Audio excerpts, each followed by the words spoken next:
Assalamualaikum warahmatullahi wabarakatuh. Saat ini kita akan membahas tentang suhu tubuh. Semoga bisa menjadi pembahasan yang menarik dan kita bisa belajar bersama-sama untuk mengenal lebih jauh tentang suhu tubuh.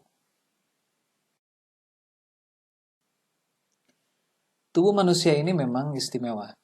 Kenapa? Karena tubuh manusia ini merupakan organ yang bisa menghasilkan panasnya sendiri dan tidak tergantung dengan lingkungan. Dan tubuh harus mengatur suhu tubuhnya dengan ketat, yaitu dengan proses termoregulasi atau kontrol suhu. Kenapa harus diatur? Karena memang panas yang dihasilkan oleh tubuh ini harus seimbang dengan panas yang dikeluarkan. Kalau misalkan di dalam tubuh kita terus memproduksi panas, itu kan berbahaya untuk tubuh kita. Makanya memang harus seimbang. Nah, ada yang supaya suhu tubuh ini seimbang. Dan itu yang dinamakan dengan hipotalamus. Siapa hipotalamus ini? Nah, sekarang kita akan menjelaskan tentang hipotalamus, tapi secara sederhana ya. Nah, hipotalamus ini dia bertindak sebagai penghubung. Bertindak sebagai penghubung antara endokrin dan sistem saraf. Endokrin ini kan yang kita tahu adalah sistem kontrol. Kontrol siapa?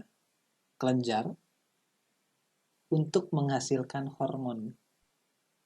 Hormon ini secara sederhananya mungkin sebagai pembawa pesan ya. Jadi endokrin ini adalah sistem kontrol kelenjar yang menghasilkan si pembawa pesan dan sistem saraf.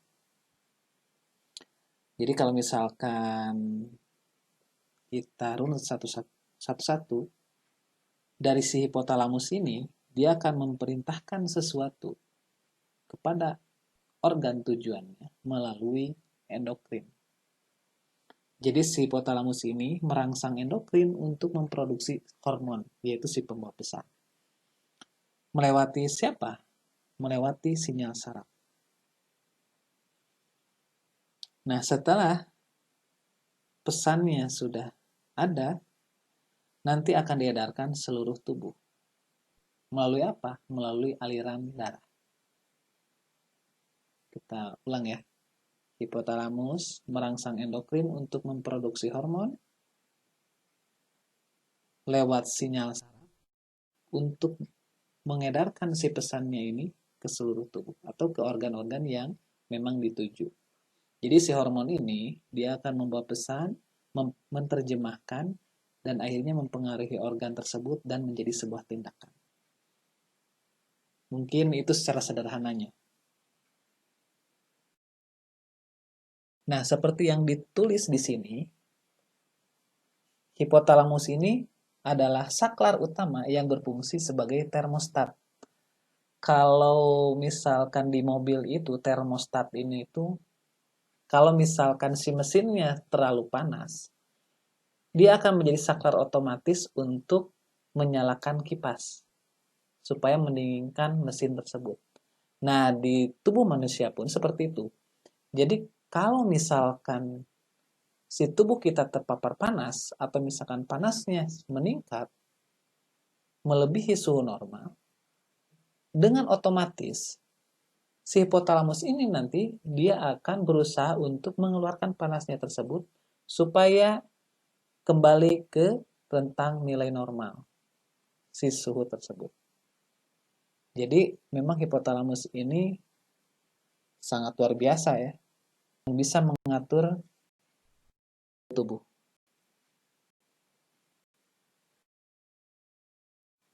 sebelum kita menjelaskan proses penyeimbangan suhu tubuh, nah kita harus tahu dulu kalau misalkan suhu tubuh itu ada dua jenis. Yang pertama adalah suhu inti, core temperature, itu terdapat di jaringan dalam, di dalam tubuh kita. Contohnya di kranial, rongga abdomen, rongga pelvis. Dan biasanya pemeriksaan dengan termometer yang mendekati dengan suhu inti adalah di daerah dubur. Jadi kalau oral itu tidak terlalu mendekati, apalagi di aksila ya. Aksila itu tuh paling rendah sebetulnya. Cuman kita masih pakai di sini. Nah, yang kedua adalah suhu permukaan. Yang seperti kita tahu ya, di kulit, jaringan subkutan, dan lemak. Berdua ini memang akan menjadi sebuah kesatuan nantinya. Karena dari perifer atau dari suhu permukaan, itu bisa memberikan informasi ke suhu inti. Nah, sekarang kita akan masuk ke proses pengendalian suhu tubuh. Di sini ada ininya ya, ada gambarnya. Nah, di tengahnya ini ada temperatur hemostasis biasa. Kita di dalam tubuh ini memang harus seimbang supaya fungsi tubuh kita itu baik. Nah, di sini ada dua kejadian. Nomor satu ini ada suhu tubuh yang menurun. Nah, apa yang terjadi kalau misalkan suhu tubuhnya menurun? Nah, di nomor 2 ini, temperatur reseptornya, tentunya di hipotalamus ya, akan merangsang mekanisme produksi panas. Karena suhu tubuhnya menurun, si hipotalamus harus memproduksi panas. Seperti itu kan? Bagaimana memproduksi panasnya? Yang pertama, itu nomor 3, arteri superficial akan terjadi vasokonstriksi atau mengecil ya si arteri superficialnya. Nah, untuk apa sebetulnya itu? Supaya menahan suhu panas di dalam tubuh ini tidak keluar. Karena kalau keluar akan cukup kesulitan kan ya. Kenapa? Karena si hipotalamus ini menginginkan panasnya harus kembali ke rentang nilai normalnya. Nah, terus apa yang terjadi? Setelah vasokonstriksi, ada shivering, menggigil. Nah, menggigil ini, dia akan memproduksi panas di dalam tubuh kita. Makanya kalau misalnya masuk ke daerah-daerah yang dingin, kita akan menggigil. Itu tandanya si hipotalamus bekerja kalau misalkan di sini di suhu lingkungannya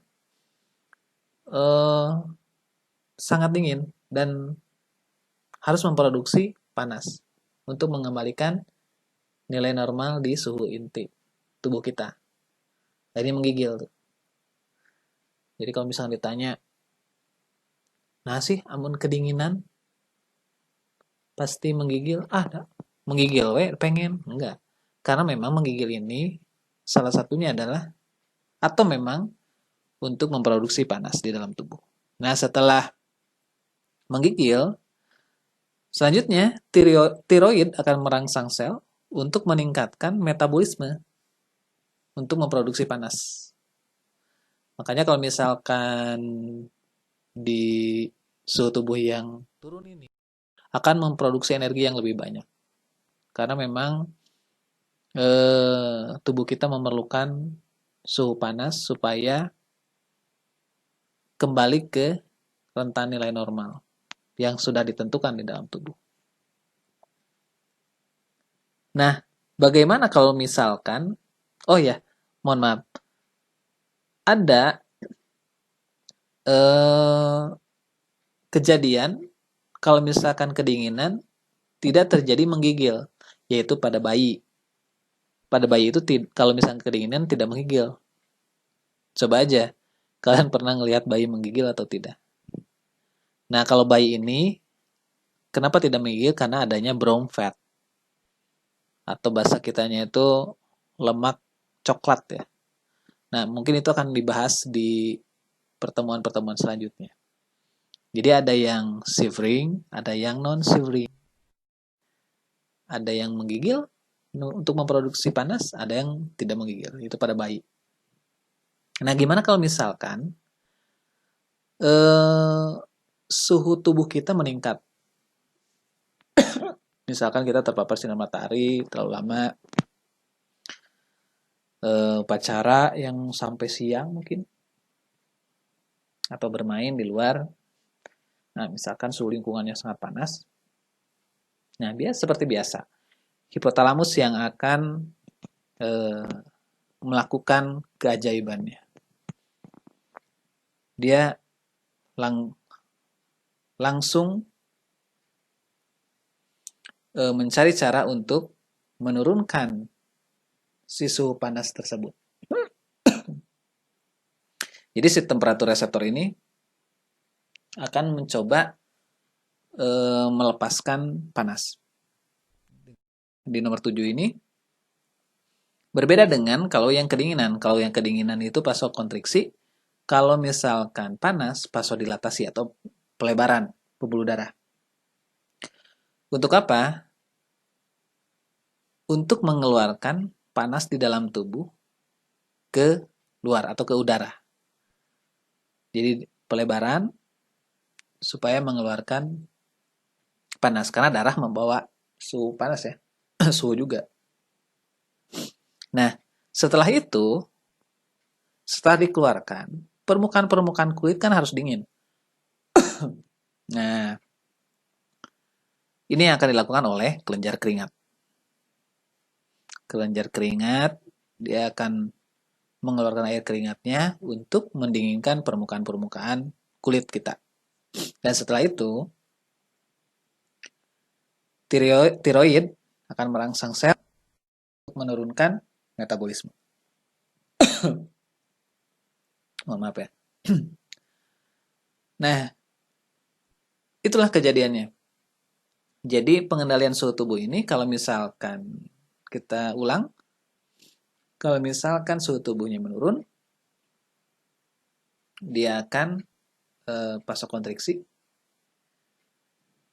dan turunnya sangat jauh dari suhu inti, dia akan menggigil untuk memproduksi panas.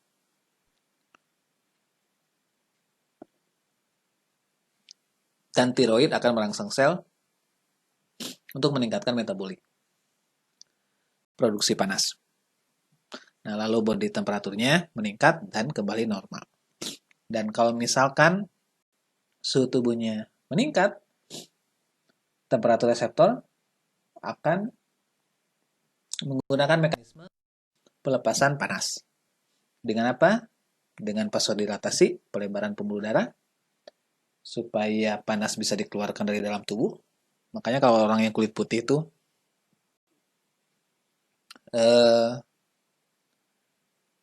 suka merah ya, kalau misalnya kepanasan. Dengan kita yang berkulit gelap, jadinya beda ya. Kayak cyanosis berarti. Nah, setelah pelebaran pembuluh darah, permukaan kulitnya memang harus dingin kan? Harus didinginkan, apa? Nanti dengan kelenjar keringat. Mengeluarkan air keringatnya, jadi permukaannya supaya didinginkan, dan terus tiroid akan merangsang sel untuk menurunkan metabolisme produksi panas. Nah, itulah pengendalian suhu tubuh atau proses menyeimbangkan panas yang dihasilkan oleh tubuh dengan panas yang dikeluarkan oleh tubuh. Jadi harus seimbang. Jadi kalau misalkan terlalu dingin, harus memproduksi panas di dalam tubuh. Tapi kalau misalkan terlalu panas di dalam tubuh, harus dikeluarkan dari tubuh.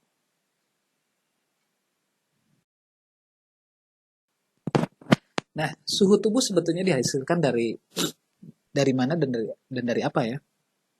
Nah, sebagian energi dari makanan yang dicerna itu digunakan untuk menjaga suhu inti tubuh kita. Sebagian besar energi yang berasal dari makanan dilepaskan sebagai panas. Seperti biasa, ini harus diatur. Oleh siapa? Oleh hipotalamus di otak. Nah,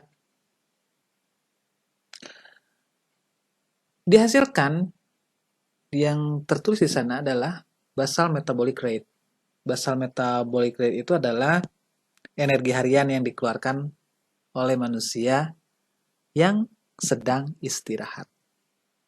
Jadi, ketika kita tidak melakukan apapun, kita tetap masih membutuhkan kalori. Kita akan memproduksi atau memakai itu kalau istirahat. Kenapa? Karena organ-organ tubuh kita itu memerlukan energi. Sekitar 70% dari seluruh pengeluaran energi harian itu berasal dari fungsi dasar organ-organ dalam tubuh. 20%-nya untuk aktivitas fisik, dan nah ini 10% sisanya diperlukan untuk kontrol suhu tubuh atau termoregulasi. Angka ini bisa lebih tinggi kalau seseorang itu lebih aktif atau memiliki massa tubuh yang lebih ramping. Tapi seiringnya bertambah usia, biasanya BMR umumnya berkurang karena persentase massa otot yang lebih sedikit berkurang. Nah, metabolisme tambahan akibat pengaruh hormon, yaitu pasti itu bisa menghasilkan karena dia yang menggunakan metabolisme. Ya. Karena kan yang seperti kita tahu ya, tingkat metabolisme ini kan jumlah energi yang dikonsumsi dikurangi dengan jumlah energi yang dikeluarkan oleh tubuh. Nah, kalau suhu tubuh itu adalah keseimbangan antara panas yang dihasilkan oleh tubuh dan yang dikeluarkan. Kalau tingkat metabolisme adalah jumlah energi yang dikonsumsi dikurangi jumlah energi yang dikeluarkan oleh tubuh. Dan yang selanjutnya, metabolisme tambahan akibat pengaruh epinefrin, norepinefrin, dan rangsangan simpatis pada sel. Nah, kenapa ini saya nggak jelaskan? Nanti kita akan